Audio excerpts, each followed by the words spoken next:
বয়স তখন মাত্র 10। অবৈধভাবে সীমান্ত পেরিয়ে ভারতে যায় ফরিদ ও তার বাবা, সেখান থেকে পাকিস্তান। একদিন ট্রেনে কাটা পড়ে 2 পা হারায় ফরিদ। এরপর তুরস্কে পাচার করে দেয় একটি মানব পাচারকারী দল। তারপর থেকে নেই আর কোনো খোঁজ। মারা গেছে মনে করে একরকম ভুলেই গেছে মা, ভাই, পরিবার। তবে ফিরে এলো সেই ফরিদ দীর্ঘ 25 বছর পর। 31 বছর ধরে ওর হন কোষকো আনা হয় যা দিয়ে খুব ভালো তলি আইনে হুনে বাবা হতে টেঙ্গু হাড়ি বেলাই।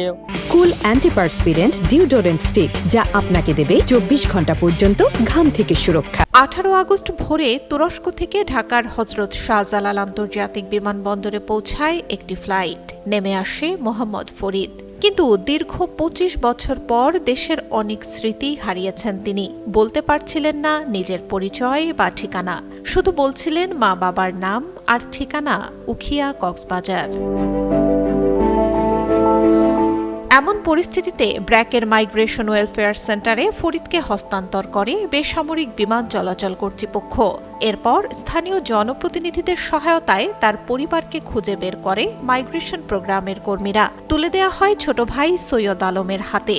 ছোট ভাই তাকে নিয়ে যান জন্মস্থান কক্সবাজারে বৃদ্ধ মা নূরজাহান বেগমের কাছে। বহুত দিন পরে আর ভাই ভাই আলহামদুলিল্লাহ খুশি হই, যার মাধ্যমে আর ভাই আসছে।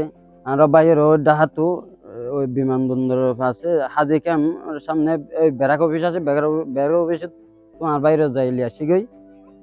আনানোর পরে আলহামদুলিল্লাহ খুশি হই। ছোট ভাই জানান, ফরিদের হাতে 5টি নয় বরং 6টি আঙুল রয়েছে।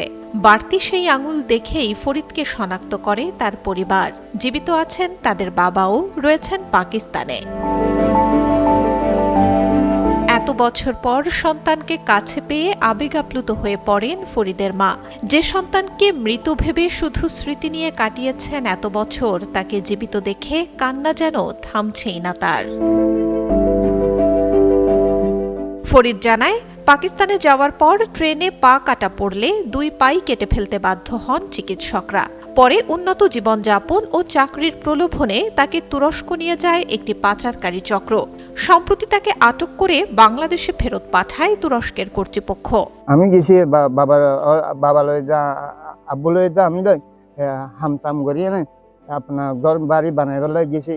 ওর ঘর ইয়ার পরে আর সেবা সিনে ভিজা দিয়েছে না, ভিজা দেয় না পাকিস্তানি ভিজা অহন সেবা সিনা আসছিল। ভিজা বোন সেবা সিনা নামার পরে আমার আব্বা होते जन्नवारी जाते होते आप होते हम लोग का साथ होते चलने के लिए रेडी हो जाओ होते। तुम ये होते पहला जैसा होते बारीक काम होते कर नहीं सकते होते। वहाँ पर जाकर होते पानी वगैरह टिश्यू वगैरह बेच के होते, वहाँ का पैसा भी होते बड़ा है।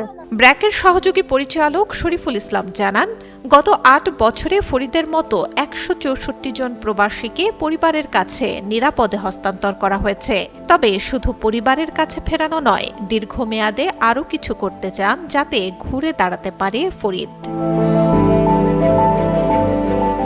সুলতানা সুরমা, যুগান্তর নিউজ।